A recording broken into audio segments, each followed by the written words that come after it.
Good morning student. आज हम class 12th का आरो का गद्य खंड का वैसे पहला पार्ट है और उस हिसाब से इनको 10वां पार्ट दिया गया है। महादेवी वर्मा और इनकी रचित संस्मरण है भक्तिन। तो सबसे पहले हम महादेवी वर्मा का जीवन परिचय करेंगे। महादेवी वर्मा का जन्म 1907 फर्रुखाबाद उत्तर प्रदेश में हुआ था और इनकी प्रमुख रचनाएं, इन्होंने कौन कौन सी रचनाएं रची थी वो है दीपशिखा, यामा जो काव्य संग्रह में है, और श्रृंखला की कड़ियाँ, आपदा और संक्षिप्तता, भारतीय संस्कृति के स्वर। ये निबंध संग्रह के अंतर्गत अतीत के चलचित्र, स्मृति की रेखाएं, पथ के साथी, मेरा परिवार, ये इनके संस्मरण बताए गए। और इन्हें किस में पुरस्कार मिला था? पहला पुरस्कार इनको ज्ञानपीठ पुरस्कार यामा संग्रह के लिए मिला था। जो भी यामा इन्होंने रचना रची थी उसके लिए इन्होंने ज्ञानपीठ पुरस्कार 1983 ईस्वी में मिला था।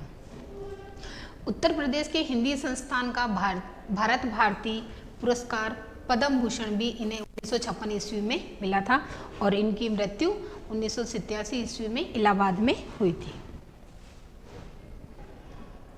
मानव समुदाय में वही व्यक्ति स्थान और सम्मान पा सकता है, वही जीवित कहा जा सकता है जिसके हृदय और मस्तिष्क ने समुचित विकास पाया हो और जो अपने व्यक्तित्व द्वारा मनुष्य समाज से रागात्मक के अतिरिक्त बौद्धिक संबंध भी स्थापित कर सकने में समर्थ हो। इन्होंने समाज संसार के अंदर बताया गया कि कौन व्यक्ति विकसित हो सकता है या समर्थ बन सकता है, उसके बारे में बताया।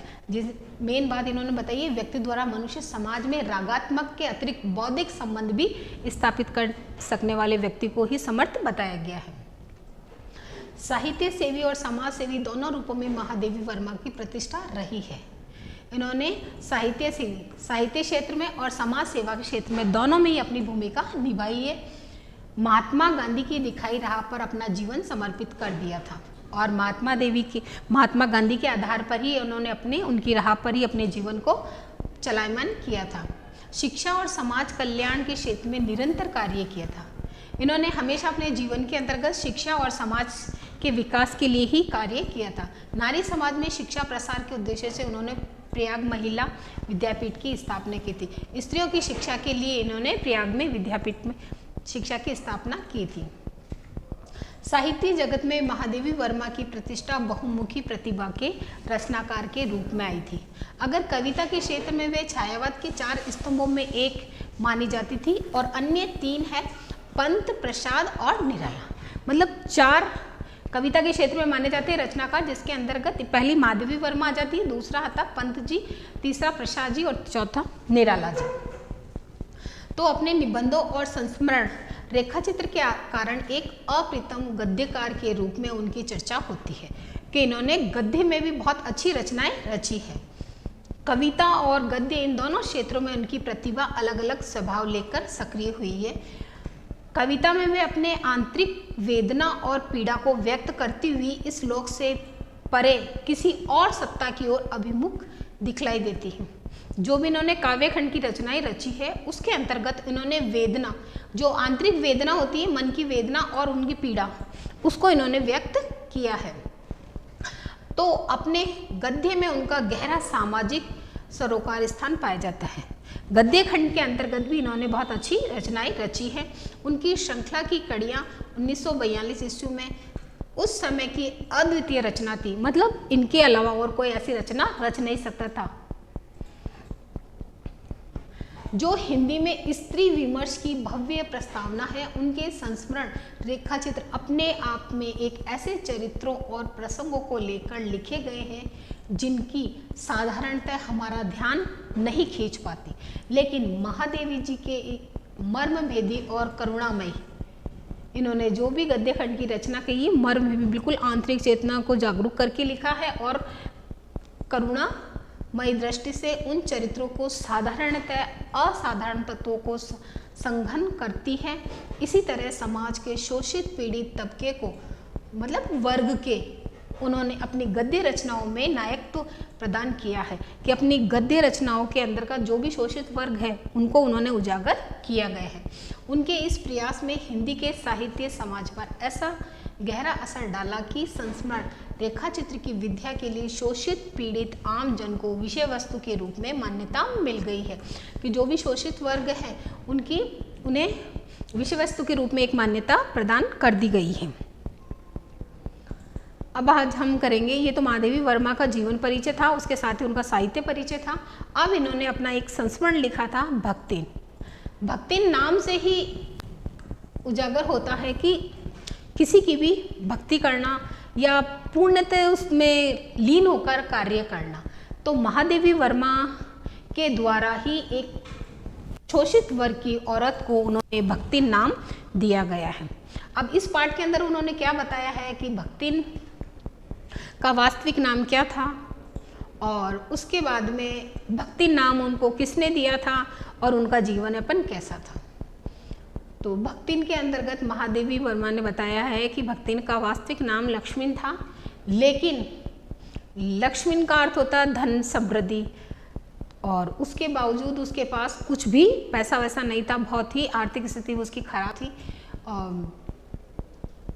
इसी कारण वह अपना नाम दुनिया के सामने उजागर नहीं करती थी, लेकिन उसकी सेवा और निष्ठा को देखकर, उसकी पूजा अर्चना को देखकर महादेवी वर्मा ने उसको भक्तिन नाम दे दिया था, क्योंकि वो गले में कंठी की माला पहने हुई थी और पूजा अर्चना वगैरह करती थी, अपने नित्य नियम पूरे करती थी। इसी कारण महादेवी वर्मा ने उसे भक्तिन नाम दे दिया। भक्तिन महादेवी जी का प्रसिद्ध संस्मरण रेखा चित्र है, जो स्मृति की रेखाओं में संकलित है। इसमें महादेवी जी ने अपने सेविका, भक्तिन कौन थी? महादेवी वर्मा की सेविका थी। इसके अतीत और वर्तमान का परिचय दिया है। इनका अतीत का भी दिया है, बीते हुए समय का भी दिया था, और उसमें उसके वर्तमान में क्या हुआ उसका परिचय भी इसमें बताया गया है। उसके व्यक्तित्व को बहुत ही दिलचस्प खाका खींचा है। महादेवी के घर में काम शुरू करने से पहले उसने कैसे एक संघर्षशील, भक्तिन कैसी महिला थी? एक संघर्षशील थी, स्वाभिमानी थी और कर्मठ व्यक्ति थी, और वो ऐसा ही जीवन जिया करती थी। कैसे पितृसत्तात्मक मान्यताओं और छल छदम भरे समाज में अपने और अपनी बेटियों के हक की लड़ाई लड़ती रही, और उसमें हार कर कैसे जिंदगी की राह पूरी तरह बदल लेने के निर्णय तक पहुंची। इसका अत्यंत ही संवेदनशील चित्रण इस पाठ में हुआ है। इसके साथ ही भक्तिन महादेवी जी के जीवन में आकर छा जाने वाली एक ऐसी परिस्थिति के रूप में दिखलाई पड़ती है, जिसके कारण लेखिका के व्यक्तित्व की कई अनूठे प्रच्छन्न आयाम उद्घाटित होते हैं। मतलब इसमें लेखिका के व्यक्तित्व के बारे में भी बताया गया कि वो कौन कौन से शब्द उजागर होते हैं। इसी कारण अपने व्यक्तित्व को जरूरी अंश मानकर वे भक्तिन को खोना नहीं चाहती थी, कि महादेवी वर्मा ने भी भक्तिन को अपने जीवन का एक अमूल्य हिस्सा मान लिया था, और इसी कारण वे उसे अपने से दूर नहीं जाना चाहती थी। इस पाठ की परिस्थितियां अक्खड़ बनी, पर महादेवी के प्रति अनमोल और आत्मीयता से भरी भक्तिन के बहाने स्त्री असीमता की संघर्षपूर्ण आवाज के रूप में भी पढ़ा जाना चाहिए, कि स्त्री ने किस तरह संघर्षपूर्ण जीवन जीकर अपने आप को आगे लाने का प्रयास किया है। अब है भक्तिन पाठ। अब इसके अंतर्गत ये उसकी चारित्रिक विशेषता और उसके व्यक्तित्व के बारे में बताया गया है, कि छोटे कद और दुबले शरीर वाली भक्तिन अपने पतले होठों के कोनों में दृढ़ संकल्प और छोटी आंखों में एक विचित्र समझदारी लेकर जिस दिन पहले पहले मेरे पास आई थी, तब से आज तक का एक युग का समय बीत चुका है। मतलब इसके अंतर्गत बताया गया है कि महादेवी वर्मा के पास जब भक्तिन आई थी, उस समय को वो एक युग बता रही कि एक युग बीत चुका था, जिस पर जब कोई जिज्ञासु उससे इस संबंध में प्रश्न कर बैठता है, तब वह पलकों को आधी पुतलियों तक गिराकर उसका चिंतन की मुद्रा में ठुड्डी को कुछ और ऊपर उठाकर विश्वास भरे कंठ से उत्तर देती है। मतलब इसमें बताया गया है कि जब कोई भी महादेवी वर्मा से भक्तिन के बारे में पूछता है, तो वो किस तरह अपने आप को ढाल लेती है और किस तरह बताने का प्रयास करती है। तुम पचे का बताई है, ये 50 बारिश से संग रहित है। इस हिसाब से मतलब 75 की ठहरती हूँ। मतलब उस समय वो लगभग 75 एज की हो गई है और वह 100 वर्ष की आयु भी पार कर जाती, इसका भक्तिन को पता नहीं। पता हो तो भी वह संभवतः मेरे साथ बीते हुए समय में रत्ती भर भी कम न करना चाहेगी।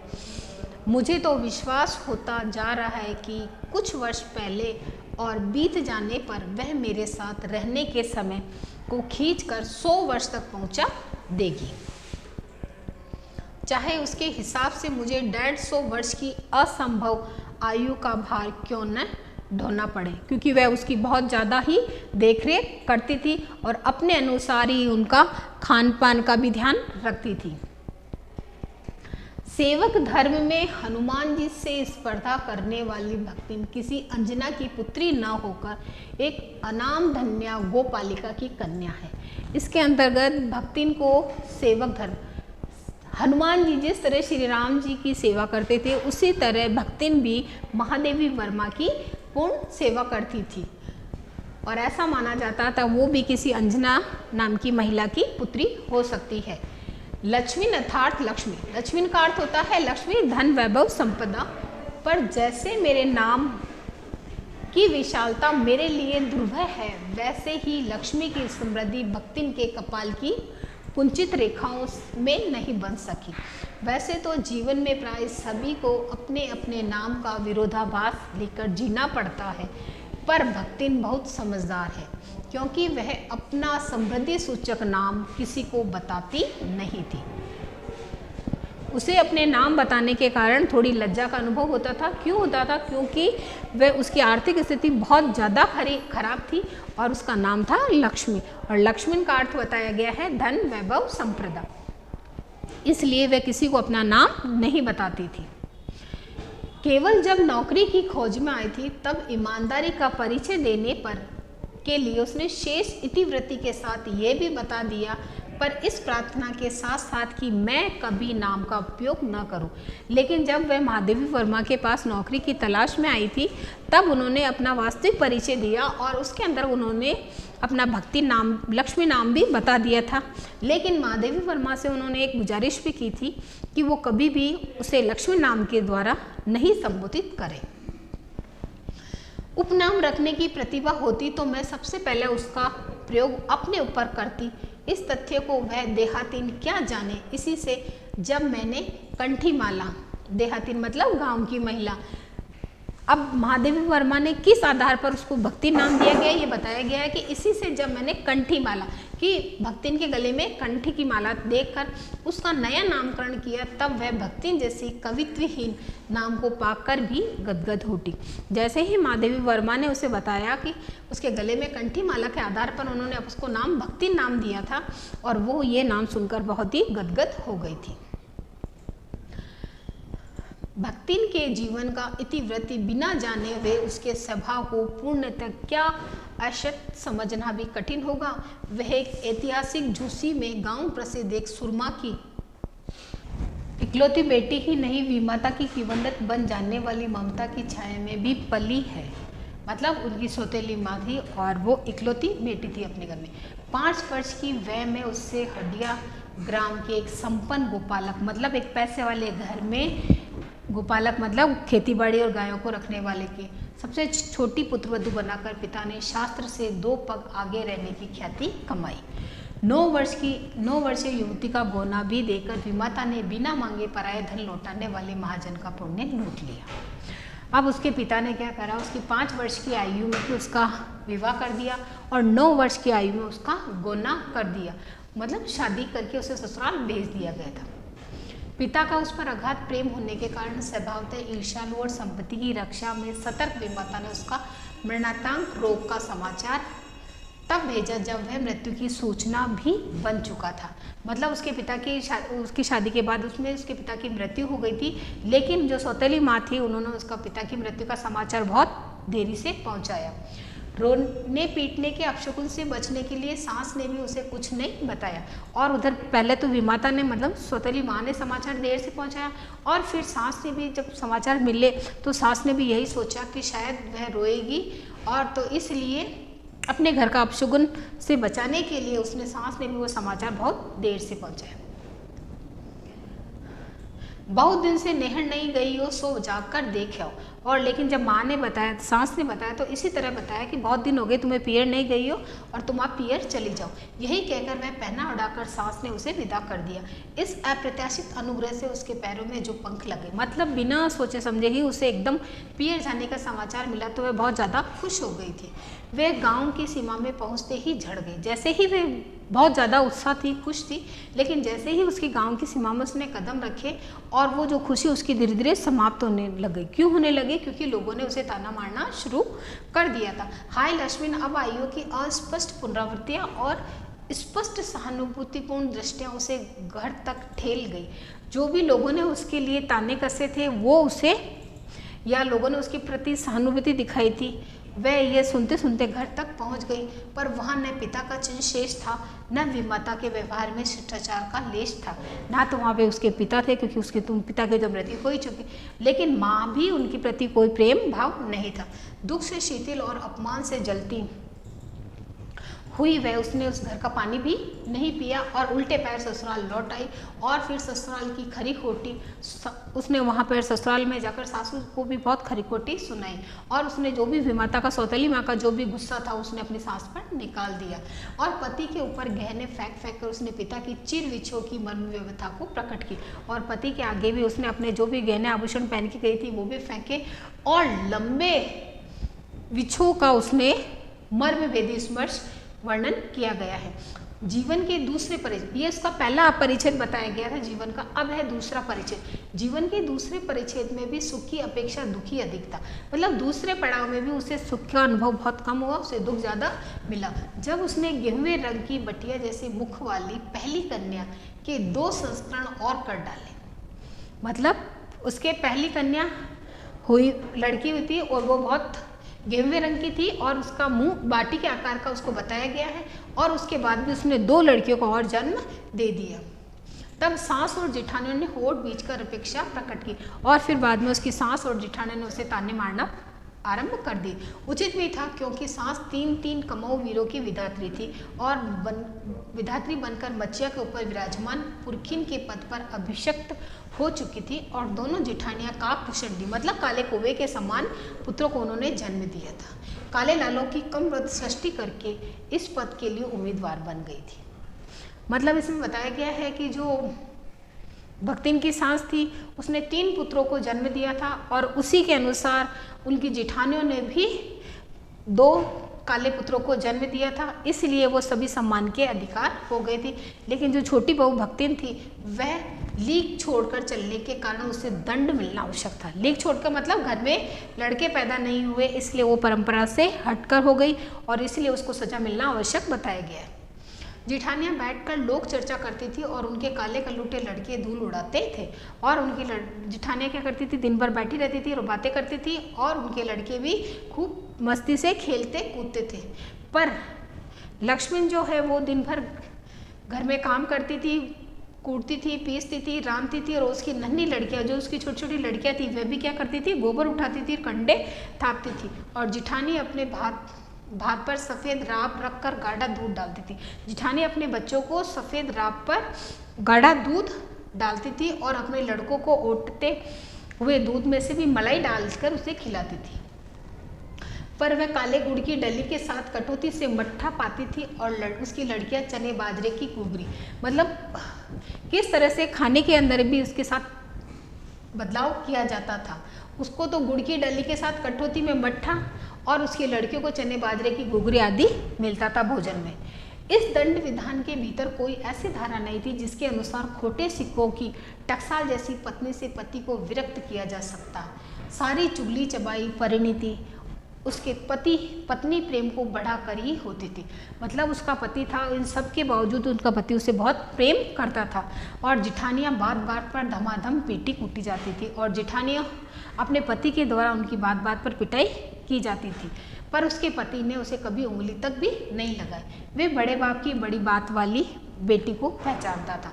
इसके अतिरिक्त वह भक्तिन परिश्रमी थी, तेजस्विनी थी और पति के प्रति रोम रोम से सच्ची पत्नी को वह चाहता था, क्योंकि उसके प्रेम के बल पर ही पत्नी ने अलगोजा कहकर सबको अंगूठा दिखा दिया था, क्योंकि उसके पास सिर्फ पति का प्रेम था जो बहुत प्रेम करता था। इसी कारण उन्होंने सबसे रिश्ता दूर कर लिया। काम वही करती थी, इसलिए गाय भैंस, खेत खलिहान, अमराई के पेड़ आदि के संबंध में उसी को ज्ञान बहुत बड़ा चढ़ाकर था। जैसा काम करेगी उसी अनुसार उसको सारा ज्ञान भी प्राप्त था। उसने छांट छांट कर ऊपर से असंतोष की मुद्रा के साथ और भीतर से पुलकित होते हुए भी जो कुछ लिया वह सबसे अच्छा भी रहा था।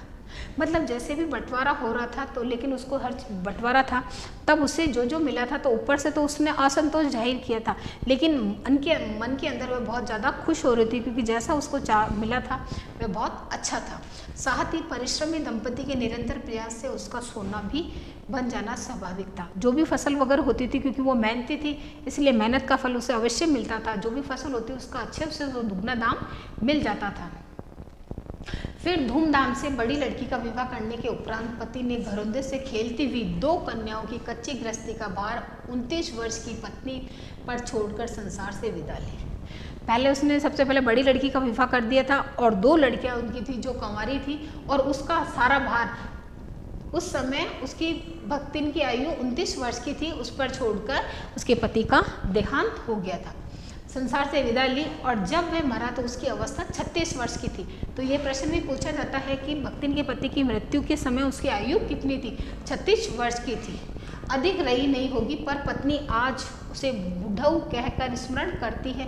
भक्तिन सोचती है कि जब वह बूढ़ी हो गई तब क्या परमात्मा के यहाँ वे भी बूढ़ा न बन गए होंगे, अतः उन्हें बुढ़ऊ, वे अपने पति को क्या कहकर संबोधित करती थी? बुढ़ऊ।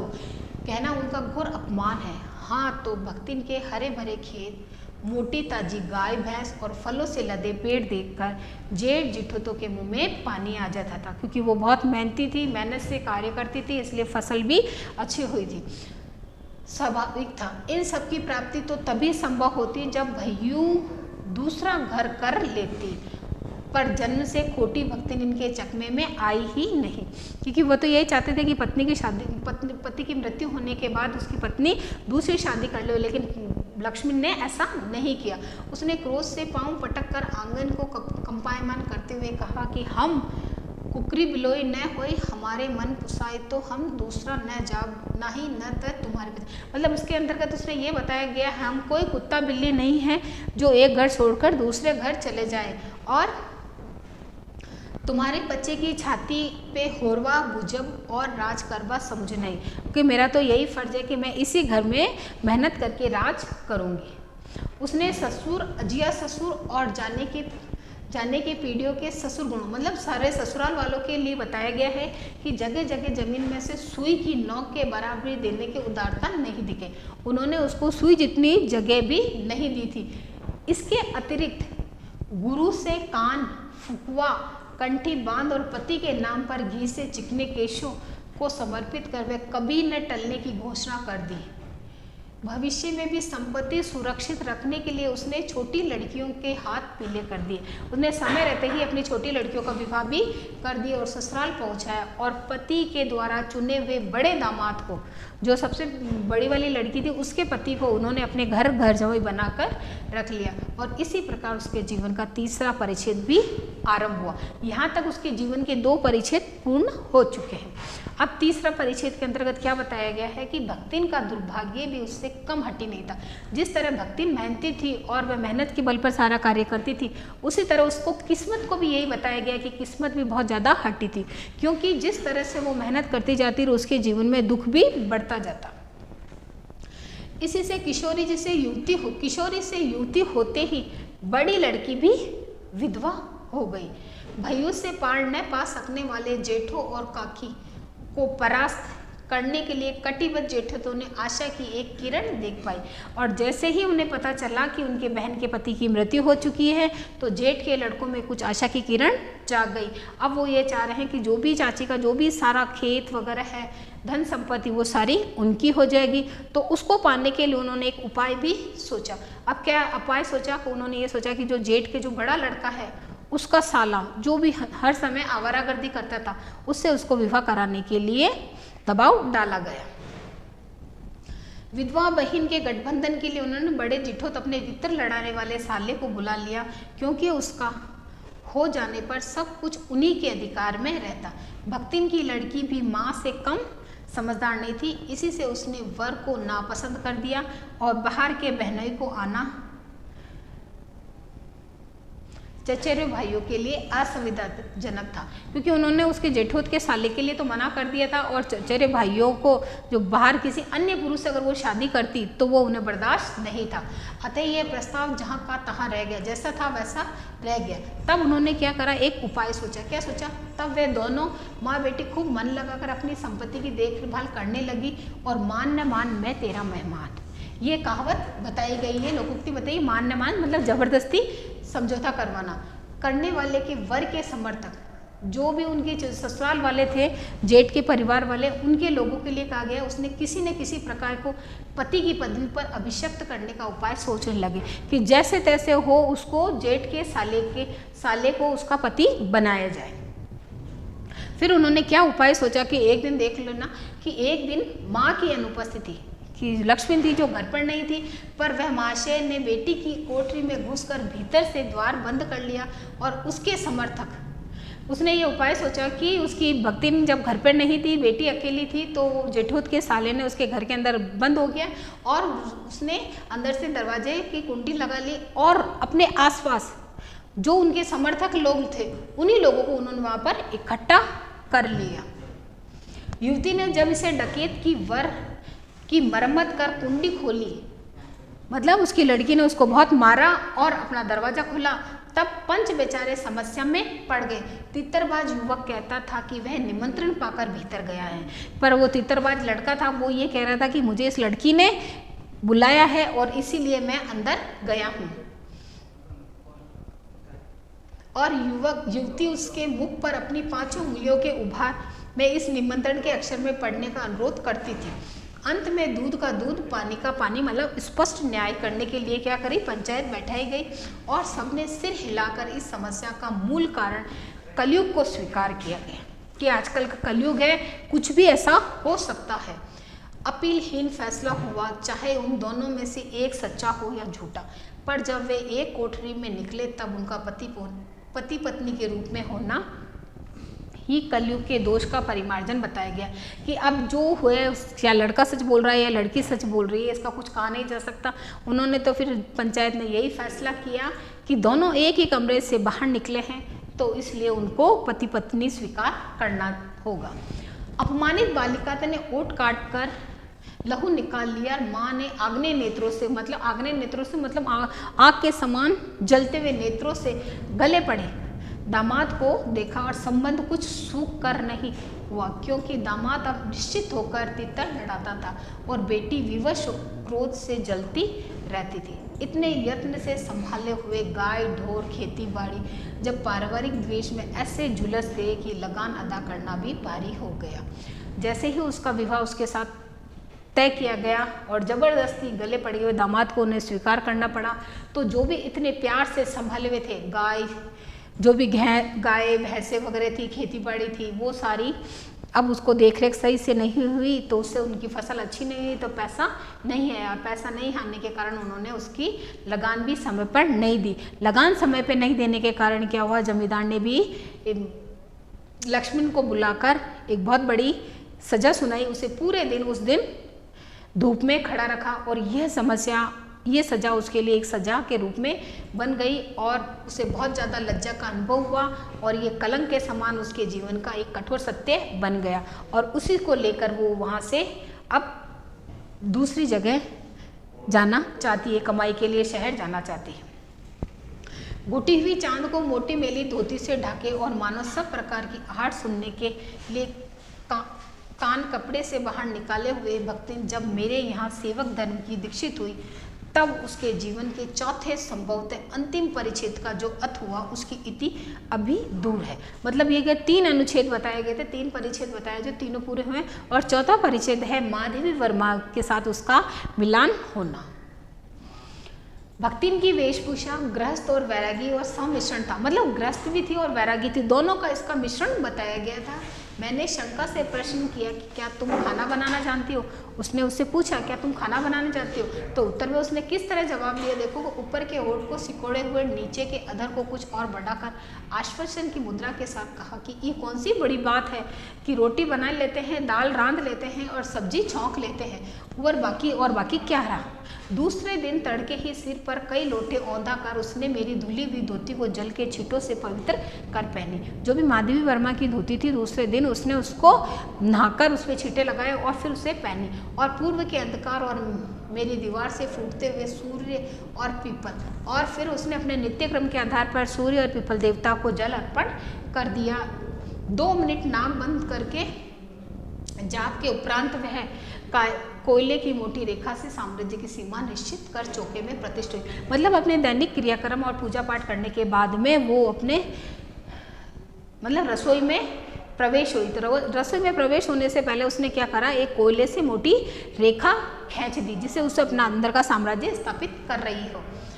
तब मैंने समझ लिया कि इस सेवक के साथ टेढ़ी खैर है, मतलब इसके साथ रहना बहुत मुश्किल है। अपने भोजन के संबंध में नितांत वितराग होने पर भी मैं पाक विद्या के लिए परिवार में प्रख्यात थी।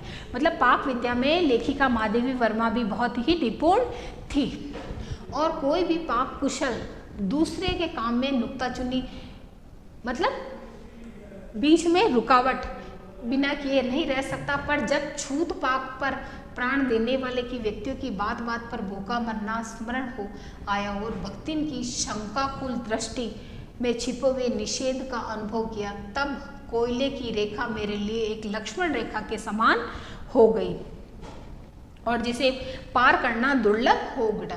निरुपाय अपने कमरे में, मतलब बिना कोई उपाय किए हुए अपने कमरे में बिछानों पे पड़कर नाक के ऊपर खुली हुई पुस्तक को स्थापित कर मैंने चौके में पीढ़े पर आसीन अनाधिकारी को भूलने का प्रयास करने लगी। और जो भी उसने चौके में पीढ़ा लगाया, मतलब वो चौकी लगाई है, पाटा लगाया, उस पर बैठने का प्रयास करने लगी। भोजन के समय जब मैंने अपनी निश्चित सीमा के भीतर निर्दिष्ट स्थान ग्रहण कर लिया, तब भक्ति ने प्रसन्नता से लबालब दृष्टि और आत्मसंतुष्टि से अपालावित मुस्कुराहट के साथ मेरी फूल की थाली में एक अंगुल मोटी फूल की थाली थी, उसके अंदर मतलब कितनी बड़ी रोटी थी वो उसने मोटी और गहरी काली चित्तीदार 4 रोटियां रखकर उसमें टेढ़ी कर गाढ़ी दाल परोस दी। कि मतलब उसने इस तरह रोटियां सेकी, वो मोटी भी थी और अच्छी सेकी हुई थी, इस कारण वो बहुत काली हो रही थी और उसको तिरछा कर उसने उसी में दाल डाल दी। जब उसके उत्साह और तुषारपात करते हुए मैंने रुआंसे भाव से, मतलब करुण भाव से उसे देखा और कहा ये क्या बनाया है, तब वह बुद्ध हो गई। रोटियां है, तो उसने जवाब दिया रोटियां है, पर अच्छी सेकने के कारण कुछ अधिक खरी हो गई है, मतलब जल गई है, पर अच्छी है। तरकारियाँ थी, पर जब दाल बनी थी तो तब उसका क्या काम, कि तरकारी थी लेकिन जब दाल पड़ी थी तो उसका क्या काम, मतलब वेस्ट नहीं करना चाहती थी कि शाम को दाल न बनाकर तरकारी ही बना दी जाएगी। दूध घी मुझे अच्छा नहीं लगता, नहीं तो सब ठीक हो जाता, अब न हो तो अमचूर और लाल मिर्च की चटनी पीस ली जावे। मतलब उसके बनाया हुआ जो भोजन है वो दिख रहा था तो उससे स्वादिष्ट नहीं लग रहा था, इसलिए वो कुछ और उपाय सोच रही थी। उस पर भी काम न चले तो वह गांव से लाई हुई गठरी में से थोड़ा सा गुड़ दे देगी, और शहर के लोग क्या कलाबत्तू खाते हैं, फिर वह कुछ अनागिन या फूहड़ नहीं, उसके ससुर, पितिया ससुर, अजिया ससुर आदि ने उसकी पाक कुशलता के लिए न जाने कितने मौखिक प्रमाण भी दिए हैं। लेकिन उसको कॉन्फिडेंस था भक्तिन को कि उसके ससुराल वालों ने सभी ने उसी के खाने की बहुत तारीफ करी थी। भक्तिन के इस सारगर्भित लेक्चर भाषण को प्रभाव से यह हुआ कि मैं मीठे से विरक्त कारण बिना गुड़ के और घी के से अरुचि के कारण रूखी दाल से एक मोटी रोटी खाकर बहुत ठाठ से यूनिवर्सिटी पहुंची और न्याय सूत्र पढ़ते पढ़ते शहर और देहात के जीवन में इस अंतर विचार में करती रहती थी कि गांव और शहर के विचारों में किस तरह से परिवर्तन है। अलग भोजन की व्यवस्था करनी पड़ी थी, पर अपने गिरते हुए स्वास्थ्य के परिवार वालों की चिंता के निवारण के लिए पर प्रबंध ऐसा हो गया कि उसने उपचार का प्रश्न ही खो गया था। वह अगर सोच रही थी कि अलग भोजन की व्यवस्था कर लूँ, लेकिन उसके गिरते हुए वो बीमार थी, उस कारण और परिवार वालों के जो परेशानी थी उसका निवारण करने के लिए उसे ऐसा समय नहीं मिला। इस देहाती वृद्धा ने जीवन की सरलता के प्रति मुझे इतना जागृत कर दिया कि मैं अपनी असुविधाओं को जिससे भी उसे असुविधा होती थी वो उसके सामने उजागर नहीं करती थी। सुविधाओं की चिंता करना तो दूर की बात है, इसके अतिरिक्त भक्तिन का स्वभाव ही ऐसा बन चुका कि वह दूसरों को अपने मन के अनुसार बना लेना चाहती थी, पर वह अपने संबंध में किसी प्रकार की परिवर्तन करने की कल्पना नहीं करती थी। बताया गया कि भक्तिन हर किसी को अपने अनुसार चलाती थी, लेकिन खुद उसके अनुसार नहीं बदलती थी। इसी से आज मैं अधिक देहाती बन गई और इसी कारण से महादेवी वर्मा अधिक देहाती बन गई है। पर उसे शहर की हवा नहीं लगी, लेकिन भक्तिन को शहर की हवा नहीं लगी। और वो किस तरह से खाना बनाती थी, क्या बनाती थी, ये देखो। मकई का रात का बना हुआ दलिया, सवेरे मट्ठे से सौंधा लगता है। बाजरे के तिल लगाकर बनाए हुए पोहे गरम अच्छे लगते हैं। ज्वार के भुने हुए भुट्टे के हरे दानों की खिचड़ी स्वादिष्ट होती है। सफ़ेद महुए की लपसी संसार भर के हलवे को लजा सकती है आदि वह मुझे क्रियात्मक रूप से सिखाती रही। वह इस तरह का भोजन महादेवी वर्मा को खिलाती थी। पर यहाँ का रसगुल्ला, जो शहर का रसगुल्ला था, उसने अपने मुंह में कभी भी जाने का सौभाग्य प्राप्त नहीं करवाया। मेरे रात दिन नाराज होने पर भी उसने साफ धोती पहनना नहीं सीखा, पर मेरे स्वयं धोकर फैलाए हुए कपड़े को भी वह तह करने के बहाने सिलवटों से भर देती थी। उसे पूरी तरह से काम करने का अनुभव नहीं था, लेकिन वो गांव के हिसाब से कार्य करती थी। लेकिन माधवी वर्मा ने कितनी बार भी प्रयास किया कि उसको साफ धोती पहने, साफ धोए, लेकिन वह इस तरह से नहीं कर पाई। और महादेवी द्वारा सलेटे गए कपड़ों को भी वह वापस इस तरह से सलेटती थी कि उनमें सलवटें कर देती थी। मुझे उसने अपनी भाषा की अनेक दंत कथाएं कंठस्थ करा दी थी, मतलब जो भी उसकी जुबानी कहानियां थी वो याद करा दी थी। पर पुकारने पर वह आय के स्थान पर जी कहने का शिष्टाचार भी नहीं सीख पाई थी। जितना हो माधवी वर्मा ने उसे बहुत कुछ सिखाने का प्रयास किया था, लेकिन जब भी माधवी वर्मा बुलाती थी वो आय कह के स्थान पर जी नहीं कह पाई। भक्तिन अच्छी है यह कहना कठिन होगा, क्योंकि उसमें दुर्गुणों का अभाव नहीं। वह सत्यवादी हरिश्चंद्र भी नहीं बन सकती। सत्यवादी हरिश्चंद्र का उदाहरण दिया था कि पूर्णतः सत्य का ही पालन करना, वह नहीं बन पाई। पर नरोत्तो कुंजरों को वह कहने में भी विश्वास नहीं करती थी। मेरे इधर उधर पड़े पैसे रुपए भंडार घर की किसी भी मटकी के कैसे अंतर्निहित हो जाते, यह रहस्य भी भक्तिन जानती थी कि माधवी वर्मा द्वारा जो पैसे इधर उधर पड़ जाते थे तो वो किसी एक मटकी में उसको डाल देती थी। पर उस संबंध में किसी के संकेत करते ही वह उसे शास्त्रार्थ के लिए चुनौती दे डालती थी। और जैसे ही और भी काम करने वाले व्यक्ति थे वो ये बता देते कि भक्ति ने वो पैसे मटकी में डाले हैं, तो वह उनके लिए वाक युद्ध करना प्रारंभ कर देती थी, जिसको स्वीकार कर लेना किसी तर्क शिरोमणि के लिए संभव नहीं था। ये उसका अपना घर ठहरा, पैसा रुपया जो इधर उधर पड़ा देखा संभाल कर रख लिया, ये क्या कोई चोरी है? उसका मानना है कि जो भी पैसा इधर उधर रख दिया वह कोई चोरी नहीं, उसके जीवन का परम कर्तव्य मुझे प्रसन्न रखना था। अब यह पूछा जा सकता है कि लक्ष्मण या भक्तिन के जीवन का प्रमुख कर्तव्य क्या था? वह कर्तव्य था कि महादेवी वर्मा को सदैव प्रसन्न रखना। जिस बात से मुझे क्रोध आ सकता है वह उसे बदल कर इधर उधर करके बताना। क्या झूठ है? इतनी चोरी, इतना झूठ तो धर्मराज महाराज में भी होगा। वह इसके लिए बताती है कि जो पैसे वगैरह वो इधर उधर रख देती है उसके लिए वो झूठ बोलती है, तो वो कहती इतनी चोरी तो धर्मराज महाराज भी बोलते हैं, इसीलिए तो वो भगवान के प्रिय हैं। भगवान जी को कैसे प्रसन्न रख सकते हैं और संसार को कैसे चला सकते हैं, तो उनका मानना है कि ये भी इतनी झूठ बोलते हैं, इस कारण ये संसार को चला रहे हैं। शास्त्र का प्रश्न भी भक्तिन अपनी सुविधा के अनुसार सुलझा लेती थी। मुझे स्त्रियों को सिर घुटाना अच्छा नहीं लगता था, मतलब सिर मुंडवाना। अतः मैंने भक्तिन को रोका भी था। उसने अकुंठित भाव से उत्तर दिया कि शास्त्र में लिखा है। कुतूहलवश मैं कुछ पूछ बैठी क्या लिखा है, तो तुरंत उत्तर मिला तीर्थ गए मुंडाए सिर। तो उसमें लिखा कि सिर मुंडाने से समझ लो कि तीर्थ का वास हो चुका है। कौन से शास्त्र का यह रहस्यमय सूत्र है ये जान लेना मेरे लिए संभव नहीं था। अंत में हार कर मौन रही और भक्तिन का चूड़ा कर्म हर बृहस्पतिवार को एक दरिद्र नापित के गंगाजल से धुले हुए उस्त्रे द्वारा यथाविधि निष्पन्न होता रहता था। वह हर बृहस्पतिवार को अपना सिर मुंडवाती थी, पर वह मूर्ख है या विद्या बुद्धि का महत्व नहीं जानती, यह कहना असत्य कहना है। अपने विद्या के अभाव को वह मेरी पढ़ाई लिखाई पर अभिमान करके भर लेती थी। और एक बार जब मैंने सबको जो महादेवी वर्मा के जो काम करने वाले उन सभी को उनसे अंगूठे के निशान के स्थान पर हस्ताक्षर लेने का नियम बनाया, तब भक्तिन के लिए बड़ा कष्ट था, क्योंकि एक तो उसमें पढ़ने की मुसीबत नहीं उठाई और दूसरी सब गाड़ीवान दाइयों के साथ बैठकर पढ़ना उसको वयोवृद्धता के अपमान मानती थी। अतः उसने कहना आरंभ किया कि हमारी मालकिन तो रात दिन किताबन में गड़ी रहती है, कि मेरी मालकिन जो महादेवी वर्मा है दिन रात किताबों में ही गड़ी रहती है। अब हमें पढ़ने लगा तो घर गृहस्थी कौन देखी, अगर मैं भी पढ़ने लग गई तो घर गृहस्थी को कौन संभालेगा। पढ़ाने वाले और पढ़ने वाले दोनों पर इस तर्क का ऐसा प्रभाव पड़ा कि भक्तिन इंस्पेक्टर के समान क्लास में घूम घूम कर किसी के आई की बनावट, किसी के हाथ की मंथरता, किसी की बुद्धि की मंदता पर टीका टिप्पणी करने लगे। जिस तरह उसने ये विचार लोगों के मन में डाले थे कि हमारी मालकिन इतना पढ़ लिख लेती है और अगर मैं भी पढ़ने लिखने लग गई तो घर गृहस्थी कौन संभालेगा, ये बात सभी के दिमाग में बैठ गई। और उसके बाद में क्या हुआ, ऐसा लगता है कि मानो वो वहाँ की इंस्पेक्टर बन गई और जो भी लिखने पढ़ने वाले थे उनके अक्षरों की बनावट को वो अच्छे से देखती थी और उस पर टीका टिप्पणी भी करने लग गई थी। उसे तो अंगूठा निशानी देकर वेतन लेना ही नहीं होता था, इसी से बिना पढ़े ही वह पढ़ने वालों की गुरु बन बैठी। वह अपने तर्क ही नहीं तर्कहीनता के लिए भी प्रमाण खोज लेने में पट्टू थी। अपने आप को महत्व देने के लिए ही वह अपनी मालकिन को असाधारण देना चाहती थी, पर इसके लिए भी प्रमाण की खोज ढूंढ आवश्यक हो उठती। जब एक बार मैंने उत्तर पुस्तकों और चित्रों को लेकर व्यस्त थी, तब भक्तिन सबसे पहले, मैं मतलब महादेवी वर्मा,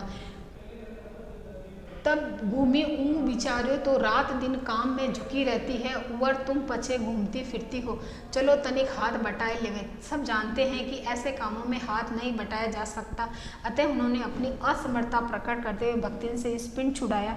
बस इसी प्रमाण के आधार पर उसकी सब अतिशयोक्तियाँ अमरवेल से फैलने लगी। उसकी मालकिन जैसा काम कोई जानता ही नहीं था। उस पर अपनी मालकिन पर बहुत ही अभिमान था और वो ये मानती थी कि उसकी मालकिन जैसा काम कोई भी नहीं कर सकता। इसी से तो बुलाने पर भी वह कोई हाथ बटाने की हिम्मत नहीं कर पाया, क्योंकि जब महादेवी वर्मा खूब पढ़ रही थी और ज़्यादा ही पढ़ने के कारण उसे ऐसा लगा कि मेरी मालकिन अकेली ही इतना पढ़ रही है, तो जो भी साथ में काम करने वाले वो भी आकर सब पढ़े। लेकिन सबको पता था ऐसा संभव नहीं है, तो इसलिए वो ये मानती थी कि उसकी मालकिन जैसा कार्य कोई भी नहीं कर सकता, पर वह स्वयं को कोई सहायता नहीं दे सकती। इसे मानना अपनी हीनता को स्वीकार करना है। इसी से वह द्वार पर बैठकर बार बार कुछ काम बताने का आग्रह करती और कभी उत्तर पुस्तकों को बांधकर, कभी दूसरे चित्र को कोने में रखकर, कभी रंग की प्याली धोकर, कभी चटाई को आंचल से झाड़कर जैसे सहायता पहुंचाती थी। मतलब वो चाहती थी किस तरह वो महादेवी वर्मा की मदद कर सके, तो इस तरह छोटे छोटे कार्य कर कर वो सहायता करती थी। उससे भक्तिन का अन्य व्यक्तियों से अधिक बुद्धिमान होना प्रमाणित हो जाता है। वह जानती थी कि जब दूसरे मेरे हाथ बटाने की कल्पना तक नहीं कर सकते, तब वह सहायता की इच्छा की क्रियात्मक रूप देती थी। इसी से मेरी किसी पुस्तक को प्रकाशित होने पर उसके मुख पर प्रसन्नता की आभा वैसे ही उद्भासित हो उठती जैसे स्विच दबाने से बल्ब में छिपा आलोक। मतलब जैसे ही महादेवी वर्मा की कोई भी पुस्तक प्रकाशित होती तो बहुत ज़्यादा प्रसन्न होती, और उसका उदाहरण दिया था कि स्विच दबाने से जैसे बल्ब प्रकाशित हो जाता है, उसी तरह उसके चेहरे पर प्रकाश आ जाता है।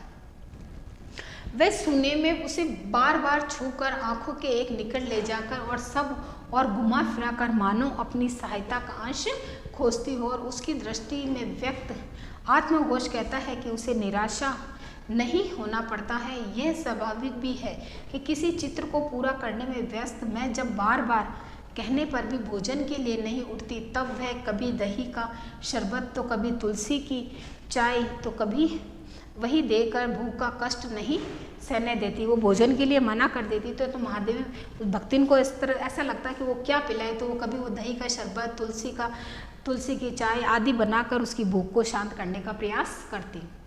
एक दिन के कार्यभार से छुट्टी पाकर जब मैं कोई लेख समाप्त करने या भाव को छंदबद्ध करने बैठती, तब छात्रावास की रोशनी में बुझ चुकती मेरी हिरणी सोना तख्त के पैताने फर्श पर बैठकर पागुर करना बंद कर देती। कुत्ता बसंत छोटी मछियाँ पर पंजों पर मुख रखकर आंखें मूंद लेता और बिल्ली गोधूली मेरे तकिए पर सिकुड़ कर सोती रहती। मतलब महादेवी वर्मा को जानवर से ज़्यादा प्रेम था और इसी तरह जानवर उसका सहारा बन गए थे।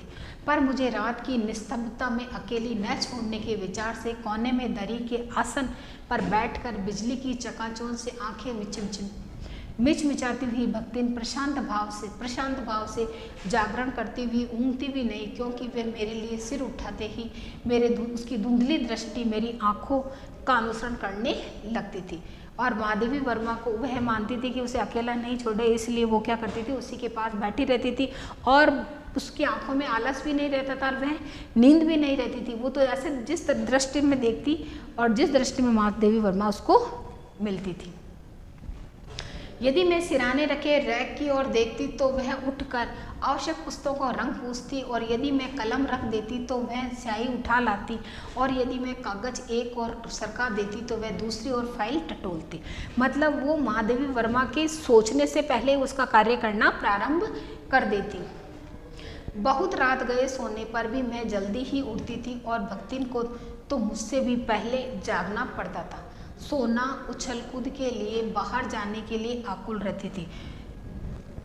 सोना जो उसकी महादेवी वर्मा की गिलहरी थी, बसंत नित्य क्रम के लिए दरवाजा खुलवाना चाहता था और गोधूली चिड़ियों की चहचहाट में शिकार का आमंत्रण सुन लेती थी। मेरे भ्रमण की एकांत सातिन भक्तिन ही रही थी। बद्री, केदार आदि के ऊंचे नीचे और तंग पहाड़ी रास्तों में जैसे वह हट करके मेरे आगे चलती रही, वैसे ही गांव की धूल भरी पगडंडी में मेरे पीछे रहना नहीं भूलती। मतलब हर तरह से वो भक्तिन महादेवी वर्मा की परछाई बनकर उसके साथ रहती थी। किसी भी समय कहीं भी जाने के लिए प्रस्तुत होते ही मैं भक्तिन को छाया के समान अपने साथ पाती थी।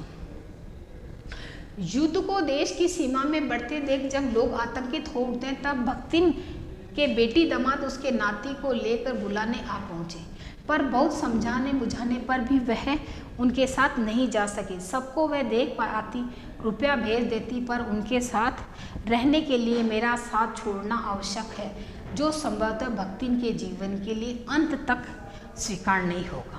अब इसमें बताया गया कि जो उसके छोटे बेटी दामाद थे, नाती थे, वो उसको ले जाने आते थे, लेकिन भक्ति उनके साथ जाना नहीं चाहती थी। अगर उनके साथ उसे जाएगी तो उसे भक्ति महादेवी वर्मा का साथ छोड़ना पड़ेगा, और वह महादेवी वर्मा का साथ जीवन के अंत तक भी छोड़ना नहीं चाहती थी। जब गत वर्ष युद्ध के भूत ने वीरता के स्थान पर पलायन गति जगा दी थी, तब वह भक्ति पहली ही बार सेवक की विनीत मुद्रा के साथ मुझसे गांव चलने का अनुरोध करने आई। वह लकड़ी रखने के मचान पर अपनी नई धोती बिछाकर मेरे कपड़े रख देगी, दीवार में कीले गाड़ कर उन पर तख्ते रख कर मेरी किताबें सजा देगी, धान के पुआल को गोदरा बनवाकर उस पर अपना कंबल बिछाकर वह मेरे सोने का प्रबंध करेगी, मेरे रंग शाही आदि नई हंडियों में सजोकर रख देगी, कागज पत्रों और छीके में यथाविधि एकत्र कर देगी। अब उसे पता चला कि जब युद्ध हो रहा है और युद्ध हो रहा है तो हो सकता है कि उनको कुछ परेशानी हो महादेवी वर्मा को। तब पहली बार भक्ति ने महादेवी वर्मा को अपने साथ गांव जाने का अनुरोध किया, और उसने ये भी बताया कि वह किस तरह उनके लिखने, पढ़ने और सोने की सारी व्यवस्था कर देगी। मेरे पास वहाँ जाकर रहने के रुपया नहीं है, ये मैंने भक्तिन के प्रस्ताव को अवकाश न देने के लिए कहा था, पर उसके परिणाम ने मुझे विस्मित कर दिया। भक्तिन ने परम रहस्य का उद्घाटन करने की मुद्रा बनाकर पोपला मुंह मेरे कान के पास लाकर होले होले बताया कि उसके पास 5, 20 और 5 रुपया गड़ा रखा है, उसी से वह सब प्रबंध भी कर लेगी। कि महादेवी वर्मा के पास कोई जाने का, ऐसा नहीं जाने का कोई बात नहीं आई थी, तो उन्होंने कहा कि मेरे पास पैसे नहीं है कि जो मैं वहाँ जा सकूँ। और उसी समय भक्तिन ने भी अपने जो छिपाए हुए पैसे थे वो उसके सामने उजागर कर दिए कि पैसे की व्यवस्था हो जाएगी, तुम मेरे साथ चलो। भक्तिन की कंजूसी के प्रमाण पूंजीबद्ध होते होते पर्वतकार बन चुके थे, परंतु इस उदारता की झंझनाहट ने क्षण भर में उन्हें उड़ा दिया। इतने थोड़े रुपए का कोई महत्व नहीं, परंतु रुपए के प्रति भक्तिन का अनुराग इतना प्रख्यात हो चुका कि वे मेरे लिए उसका परित्याग मेरे महत्व की सीमा तक पहुंचा देता है। भक्तिन और मेरे बीच सेवक और स्वामी का संबंध है। किस तरह का संबंध बताया गया, सेवक और स्वामी का संबंध है। यह कहना कठिन है, क्योंकि ऐसा कोई स्वामी नहीं हो सकता जो इच्छा होने पर भी सेवक को अपनी सेवा से हटा न सके। कि अगर सेवक और स्वामी का अगर रिश्ता होता तो सेवक चाहे जब भी स्वामी जब भी चाहे उस सेवक को हटा सकता है, लेकिन महादेवी वर्मा ऐसा नहीं कर सकती है, क्योंकि महादेवी वर्मा की उसके आगे कुछ भी नहीं चलेगी। जो स्वामी के चले जाने का आदेश पाकर अवज्ञा से हंस दे, भक्तिन को नौकर कहना उतना ही असंगत होता जितना अपने घर में बारी बारी से आने और जाने वाले, अंधेरे उजाले और आंगन में फूलने वाले गुलाब और आम के सेवक मानना। वे जिस प्रकार एक अस्तित्व रखते हैं जिसे सार्थकता देने के लिए हमें सुख दुख देते हैं, उसी प्रकार भक्तिन का स्वतंत्र व्यक्तित्व अपने विकास के लिए, परिचय के लिए ही मेरे जीवन को घेरे हुए है। परिवार और परिस्थितियों के कारण स्वभाव से मैं जो विषमताएं उत्पन्न हो गई, उनके भीतर एक स्नेह और सहानुभूति की आभा फूटती रही। इसी से उसके संपर्क में आने वाले व्यक्तियों उसमें जीवन की सहज मार्मिकता ही पाते हैं। छात्रावास की बालिकाओं में से कोई अपनी चाय बनवाने के लिए दहली पर बैठी रहती है, कोई बाहर खड़ी मेरे लिए बने नाश्ते को चख कर उसके स्वाद की विवेचना करती रहती है। मेरे बाहर निकलते ही सब चिड़ियों के समान उड़ जाती है और भीतर आते ही यथा स्थान विराजमान हो जाती है। इन्हें आने में रुकावट न हो, संभवतः इसी से भक्तिन अपना दोना झूठ का भोजन सवेरे ही बनाकर ऊपर के आले में रख देती है, मतलब दोनों समय का भोजन बनाकर रख देती है और खाते समय चौके के एक कोना धोकर पाक छत के सनातन नियम से समझौता कर लेती है। मेरे परिचितों और साहित्यिक बंधुओं से भी भक्तिन विशेष परिचित थी, मतलब जो भी उसके सारे रिश्तेदार जान पहचान वाले थे उनसे सभी से भक्तिन परिचित थी, पर उनके प्रति भक्तिन का सम्मान की मात्रा मेरे प्रति उनके सम्मान की मात्रा पर निर्भर थी और सद्भाव और उनके प्रति मेरे सद्भाव को निश्चित होता था। इस संबंध में भक्तिन की सहज बुद्धि विस्मित कर देने वाली है। वह किसी को आकार प्रकार और वेशभूषा स्मरण करती है, किसी का नाम के अपभ्रंश द्वारा कवि और कविता के संबंध में उसका ज्ञान बढ़ा है, पर आदर भाव नहीं। किसी के लंबे बाल अस्त व्यस्त वेशभूषा देखकर वह कह उठती है का ओहू कवि से लिखे जानत है, और तुरंत ही उसकी अवज्ञा प्रकट हो जाती है। तब उनके कुछो करे धरे ना, बस गली गली गौत बजावत फिरे है। और वह जो भी उससे परिचित लोग होते थे उनकी वेशभूषा, उनके आकार विकार, उनके विचारों से माधवी वर्मा को संबोधित करके कहती थी।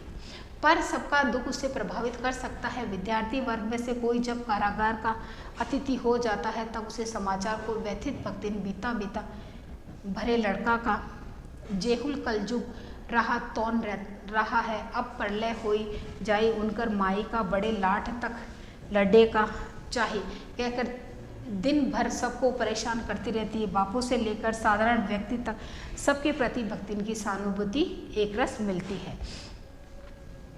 भक्तिन के संस्कार ऐसे ही हैं कि वह कारागार से वैसे ही डरती है जैसे यमलोक से ऊंची दीवार देखते ही वह आंख मूंदकर बेहोश हो जाना चाहती है। उसकी यह कमजोरी इतनी प्रसिद्ध हो चुकी कि लोग मेरे जेल जाने की संभावना बता बता कर उसे चिढ़ाते थे। मतलब भक्तिन अपने जीवन में एक जेल से, कारागार से बहुत ज़्यादा डरती थी और इसी कारण उसके जो भी परिचित लोग थे वो भक्तिन को बार बार महादेवी वर्मा के जेल जाने की बात कहकर उसे डराते थे। वे डरती नहीं, ये कहना असत्य होगा, पर डर से भी वे अधिक मैं तो मेरे साथ का ठहरता है। चुपचाप मुझसे पूछने लगती है कि वह अपनी का धोती साबुन से साफ कर ले जिससे मुझे वहाँ उसके लिए लज्जित न होना पड़े। और फिर वो ये क्या कहती है, उसे ऐसा लगता है कि जैसे महादेवी वर्मा जेल जाएगी तो उसे भी उसके साथ वहाँ पे जाना पड़ेगा। तो वो महादेवी वर्मा को कहती है कि वो साबुन से उसकी धोती धो लेवे और साफ धोती करके पहन के जाएगी जिससे कि महादेवी वर्मा को जेल में भक्तिन के कारण लज्जित नहीं होना पड़े। क्या क्या सामान बांध लें जिससे मुझे वहाँ किसी प्रकार की असुविधा न हो सके। ऐसी यात्रा में किसी को किसी के साथ जाने का अधिकार नहीं है। यह आश्वासन भक्ति के लिए कोई मूल्य नहीं रखता।